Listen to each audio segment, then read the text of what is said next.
सभी सुधी जनों को। आज हम बात करेंगे अश्वत्थामा के बारे में। ये सवाल बहुत जगह आता रहता है कि क्या अश्वत्थामा अभी भी जिंदा है। सारे प्लेटफॉर्म पर ये सवाल पूछे जाते हैं।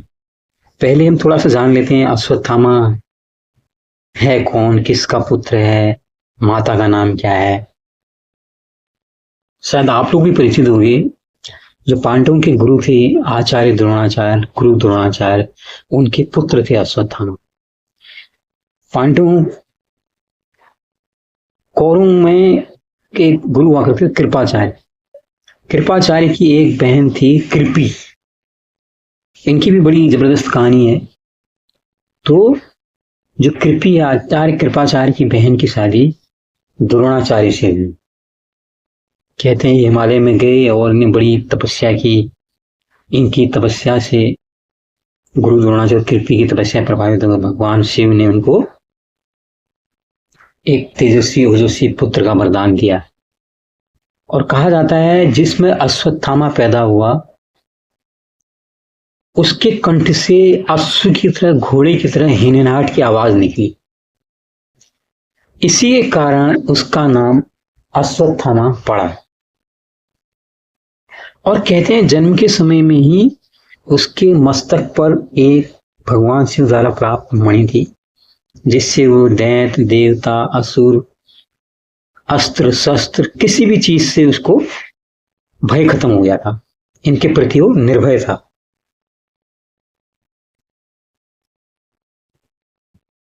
तो ये अपने पिता की तरह ही बड़ा एक अस्त्र शस्त्र चलाने में, बड़े हर चीज में बड़ा कुशल और पराक्रमी था। इसने बाद में कौरवों की सेना का सेनापति भी बना। जब युद्ध चल रहा था, युद्ध के समय में इसने घटोत्कच के पुत्र अंजनी पर्वा का भी वध किया। इसके अलावा और भी वीरों का वध किया। तो ये जब वेद व्यास के एक बार कुटी के पास था, तो जब युद्ध चल रहा था उन दिनों के दौरान की बात है, जब कौरव पांडवों की सेना में ये थे, भगवान कृष्ण ने कहा कि जब तक द्रोणाचार्य हैं आप लोग युद्ध नहीं जीत सकते। उन्होंने कृष्ण से कहा कि अर्जुन यही तुम कर सकते हो, तुम किसी तरह से अपने गुरु द्रोणाचार्य का वध करो अगर तुम्हें जीतना है। गुरु द्रोणाचार्य तो अपने राज्य के प्रति समर्पित थे, इसलिए वो कौरवों के साथ थे।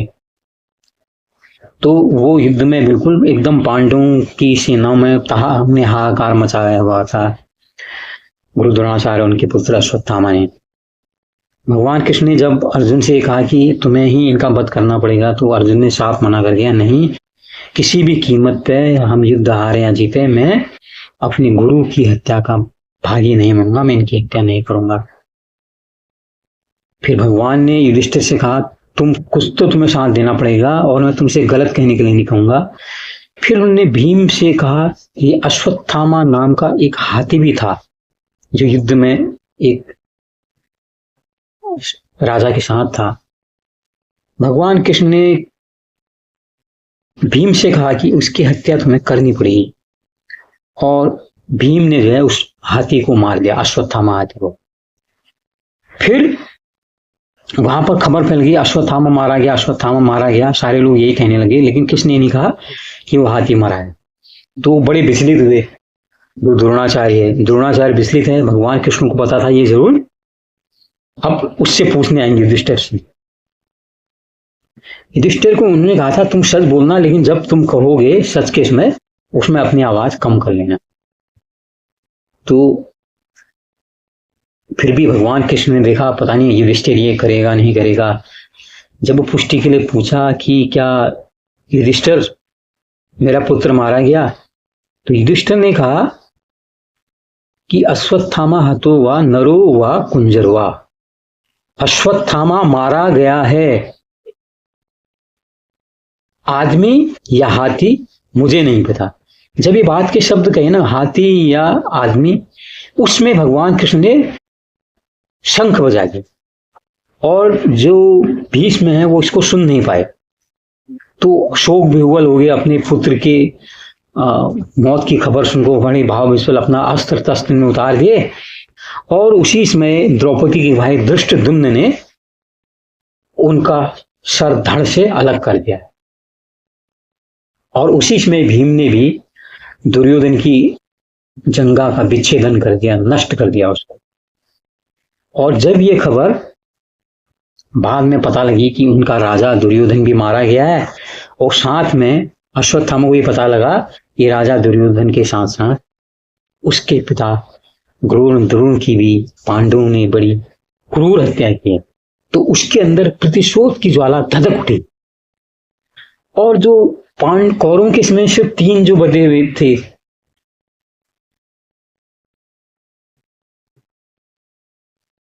कृतवर्मा, अश्वत्थामा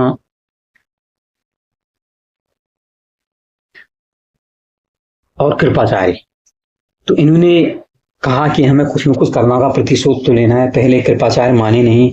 ये आग लगाने की घटना से कहा जाता है रात में पांडवों के पुत्र और वीर सेनापति भी यहाँ पर सो रहे थे, तो उस शिविर में उन्होंने आग लगा दी अश्वत्थामा ने, जिससे वो जल गए। लेकिन जो पांडव है और सात्विकी को भगवान कृष्ण को पहले से ही समझ गए थे, वो शिविर से दूसरे शिविर में उन्होंने उनको पहुंचवा दिया था, इसलिए पांडव और सात्विकी बच गए। लेकिन पांडव पुत्रों की और अन्य वीरों की वहां पर जलकर भस्म हो गए। तो उसके बाद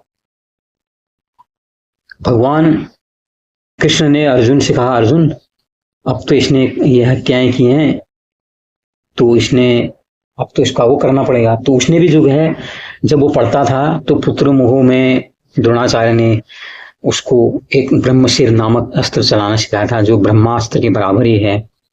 उसका ज्ञान सिर्फ अर्जुन को था, लेकिन अश्वत्थामा के साथ क्या था, वो ब्रह्मशिर नामक जो अस्त्र है उसको सिर्फ चलाना जानता था, वापस करना उसको नहीं आता था। और अर्जुन इन दोनों में पारंगत था, वो उसने चला दिया। अब वो चलता हुआ तो भगवान कृष्ण से अर्जुन ने कहा कि अब आप ही हमारा मार्गदर्शन कीजिए, इससे हम कैसे बचें। उसने कहा सब लोग अपने शस्त्र तोड़ दो, इसलिए शस्त्र आप लोगों से चला जाएगा। और इससे फिर वो होकर अश्वत्थामा ने इसका मुंह जो है, जो उत्तरा है, जो अभिमन्यु की पत्नी थी, वो गर्भवती थी उसमें, तो उसकी तरफ उसका ब्रह्मशिर का मुंह मोड़ दिया, क्योंकि वापस लेना तो जानता नहीं था। तो अब सब परेशान हो गए, ये क्या होगा। फिर भगवान कृष्ण ने कहा कि अब तुम भी ब्रह्मशिर को चलाओ, तभी ये नष्ट होगा। और ब्रह्मशिर ने वहां बिल्कुल हाहाकार मचा दिया, जो अर्जुन ने भी छोड़ा। फिर भगवान कृष्ण ने कहा कि इसको तो वापस ले लो तुम, अब तो वापस ले लो। जब ये बात हुई तो उन्होंने कहा ये तो अब अर्जुन, अब तो तुम्हें अश्वत्थामा को मारना पड़ेगा। ये तो ये एक जो गर्भ से एक महिला है और एक अबोध शिशु भी जन्मा नहीं है, उसकी हत्या का भी भागीदार है। ऐसा तो आदमी चाहे गुरु का पुत्र हो चाहे कुछ हो, उसकी हत्या कर देनी चाहिए। तो अर्जुन ने कहा हाँ ठीक है, लेकिन फिर भी उनने कहा नहीं। अर्जुन जो है जीवित अश्वत्थामा को लेकर द्रौपदी के पास गया, तो पशु अवस्था में खींचते हुए जब अर्जुन ले गया, द्रौपदी ने देखा, द्रौपदी को दया आ गई। उसने अर्जुन से कहा आप ये क्या अपराध कर रहे हैं, ये तो गुरुपुत्र है और इसकी माँ कृपी तो अभी जिंदा है। जैसे पुत्र वियोग में मेरे पुत्र मारे गए, जो इसने मारे हैं, जिससे मैं अभी वियोग में दुखी हूं, इतने दुख से तो इसकी माँ भी गुजरेगी। इसकी पिता की हत्या हो गई, इसकी माँ भी जब रहेगी, ये खबर सुनेगी कि अश्वत्थामा मारा गया, तो वो भी तो बहुत दुखी होगी। इसको आप छोड़ दो, ये तो गुरु द्रोणाचार्य का ही प्रतिरूप है, आप समझ लो। तो इस तरह से ममता दिखाकर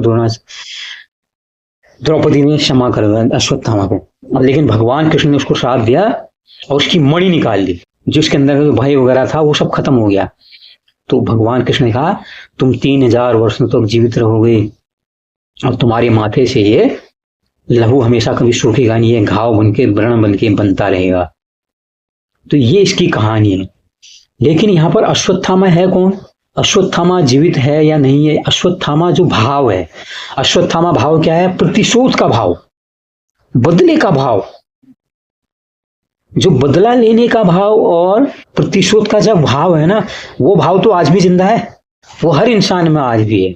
अधिकतर लोगों में प्रतिशोध, आप कोई लड़ाई झगड़ा होता है, कुछ बात होती है, छोटे बच्चे से लेके बूढ़ा तक जुड़ता है, नहीं मैं इसने मेरा ये किया, मैं इसका ये कर दूंगा। वो प्रतिशोध की ज्वाला में, उस बदले की ज्वाला में तो सभी जलते हैं। इसलिए अश्वत्थामा वाला जो भाव है वो तो जिंदा है। इसलिए कहा जाता है कि अश्वत्थामा आज भी जिंदा है। अश्वत्थामा शरीर रूप में जिंदा नहीं है। आप कैसे कह सकते हैं? देखो, जिसके शरीर में घाव हो गया उतने लंबे समय तक जिंदा रह सकता है घाव में, उसको सेप्टिक हो गया, कितनी बीच चीजें होंगी, वो तो मर जाएगा। तो शरीर रूप में अश्वत्थामा तो तभी विच्छेदन हो गया होगा अश्वत्थामा का। लेकिन अश्वत्थामा का जो भाव पैदा हुआ ना अपने पिता की मौत के बाद, जो प्रतिशोध की अग्नि, जो बदले के भाव पैदा हुए, अश्वत्थामा आज भी जिंदा है। वो प्रतिशोध की ज्वाला, वो बदला लेने के भाव, वो तो आज भी जिंदा है। इसलिए कहते हैं कि अश्वत्थामा आज भी जिंदा है। और इसलिए कहते हैं कि जो भी अश्वत्थामा को देख लेता है उसका भी नुकसान हो जाता है। तो अगर जो भी अश्वत्थामा जैसे भाव पालेगा, यानी कि प्रतिशोध के और बदले के भाव जिसके अंदर पैदा होंगे, तो उसका तो नुकसान होना ही है। जो गुस्सा करता है, क्या उसका नुकसान नहीं होता है? उसका भी नुकसान होता है। तो दोस्तों यही कहानी है। तो वो अश्वत्थामा जिंदा है, लेकिन भाव रूप में जिंदा है। कौन सा भाव? प्रतिशोध और बदलेगा। कैसी लगी ये आज की बात? उम्मीद है आपका जो भ्रम था अश्वत्थामा जिंदा है वो दूर हुआ होगा।